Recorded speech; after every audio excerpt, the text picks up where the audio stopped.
That is the aim of our. Thank you. Yeah. I remembered my second question. Yes, So, please. I'm sorry if I missed it, but what is the actual healthcare coverage of the test itself? Is there health insurance that covers that, the state insurance, and is it federal or is it per state? You mean the national level program? So, yeah, so they're going to collect, I saw that you have to purchase the actual kits Yes. and do the training and so on and so forth. Right. But is there an eventuality that there is state resources to continue the program once your program finishes and you evaluate and show that it's a super success? Mm-hmm. And right now there is no in India there are many government hospitals in which you can take the test treatment for free of cost. In this program, if it depends on the socioeconomic status of the women. If she is not affordable, there is no other go. We have to refer the woman to the government hospitals where she can acquire the treatment and the diagnostic test for free of cost. So I think this is the way we can do that. Thank you, Damodar, for Yes. next presentation. Thank you. My question is about, you mentioned that before self-collecting, women should be educated Yes. on how to do it correctly, right? Yes. So where or when this education is done? Is it done by healthcare providers at the facilities when the woman takes, and when she comes for taking the test? Or is it, again, maybe it's included in the kit? So how is it done? So when we conduct the screening campaigns in the particular village, when women comes, at first we will ask them whether she is willing to take the self collection on her own, or if she is okay, we can do it with trained midnight, like nursing midwives. So if she is willing to take the self material on her own, there is a manual on how to train the women to take self collection. So through that, the nurses or the medical social workers will educate the women how to collect the sample. So in the screening campaign spot itself, we will give some privacy room. In that, with the women can collect the samples on her own. Or if she is willing, she can take the kit to home and she can do the collection, and she has to submit it to the field workers.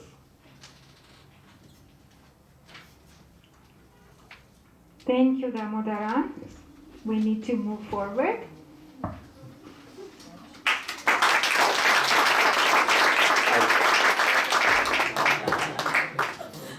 So I would like to thank Dr. Vartagi Petrosian for being with us for the past 2 years, and Dr.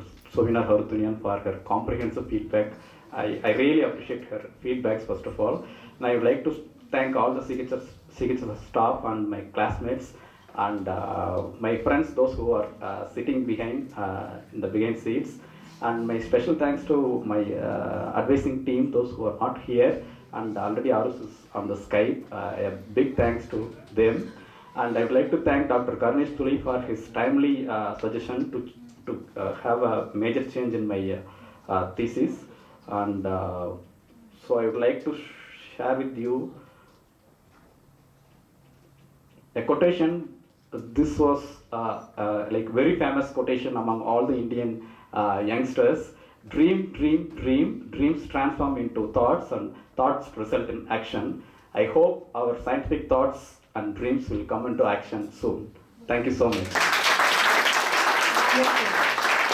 Thank you. So we will move to the next presentation by Tatevik Movsisyan.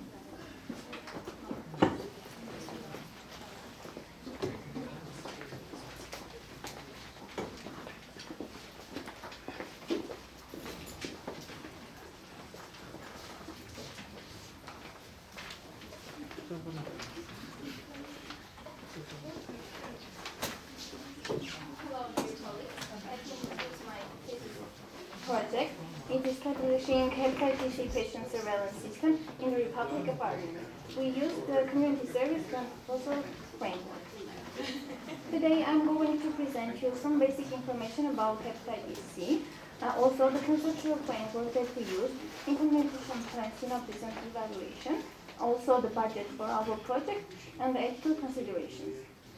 So, objective of our proposal is to establish a surveillance system for hepatitis C infection in the Republic of Armenia. It will provide a useful tool for estimating the burden of the disease in the country and also to follow the trend of the disease. This surveillance system also should rationalize data collection and analysis on incidence of hepatitis C infection.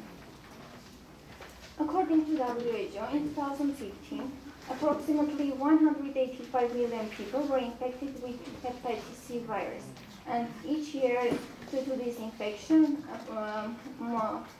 350,000 people died. In 2015, all viral hepatitis were the 7th leading cause of mortality, when in 1990 it was the 10th one. There is a geographical pattern in the distribution of hepatitis C.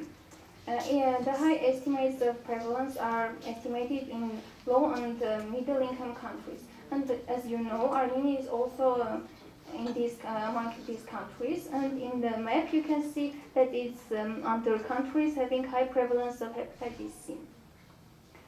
The prevalence of hepatitis C in 2013 was from 3 to 5%. In 2015, the Ministry of Health accepted the order about medical guideline for epidemiological control of viral hepatitis C and B.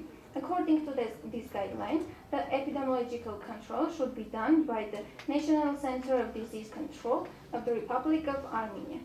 So what is hepatitis C?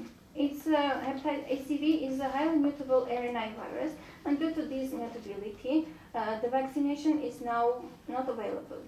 According to genotype analysis, there are 6 genotypes, but only 4 of them are common.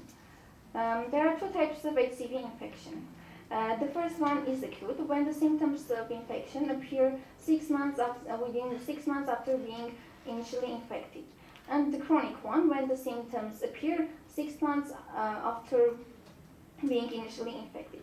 Approximately 20% of patients feel some symptoms, which are general, like yellowing of skin, yellowing of whites of eyes, and also abdominal pain. But other patients usually do not feel any kind of symptoms. After being infected, majority of patients develop chronic infection, which leads to chronic liver diseases such as cirrhosis or liver cancer. And approximately 30 years of not being treated, 5% of patients died due to liver cancer. Hepatitis C infection is mostly transmitted through blood. All patients who have some surgical procedures or something that dealing with blood, they can be under the risk of being infected.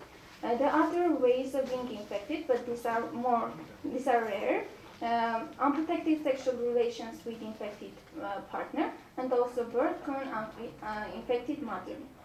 Hepatitis C virus is not transmitted through breast milk, food, and water. For the screening of HCV, we have 2 steps. First one, we need to identify if the person have ever been infected with this infection or not.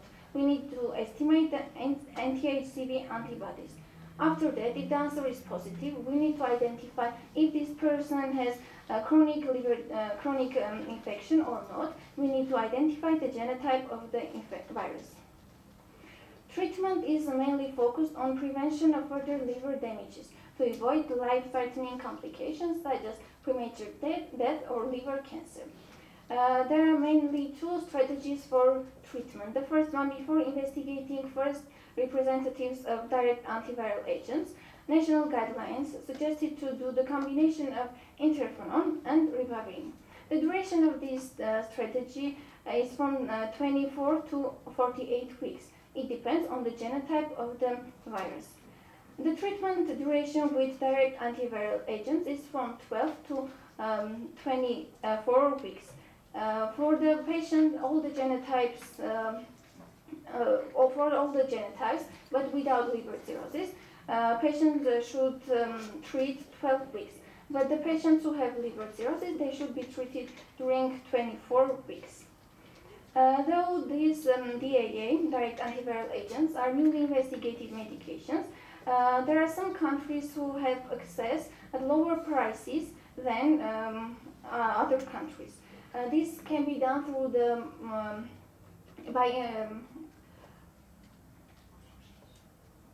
due to price arrangements with direct manufacturers. There are some manufacturers who produce generic medications. Here you can see the example of Ukraine and Mongolia.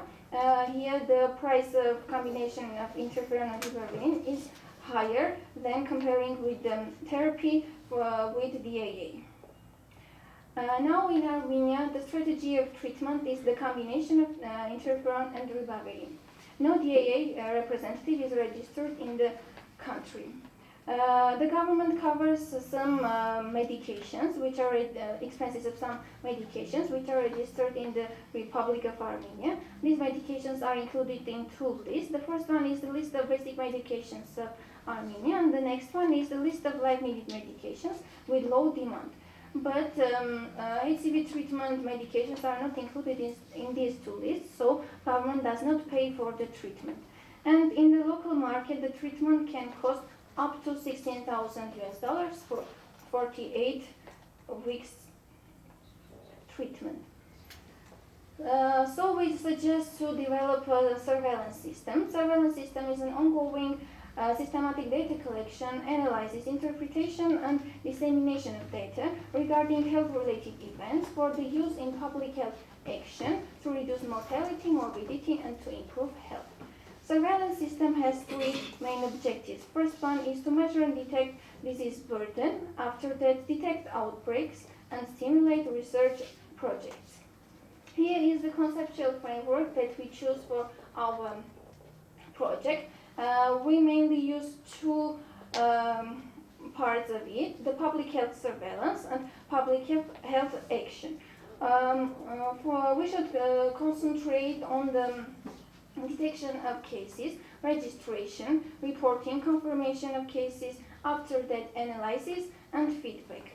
After implementing all these actions, we should think about planned response, public health action, what we should do the next.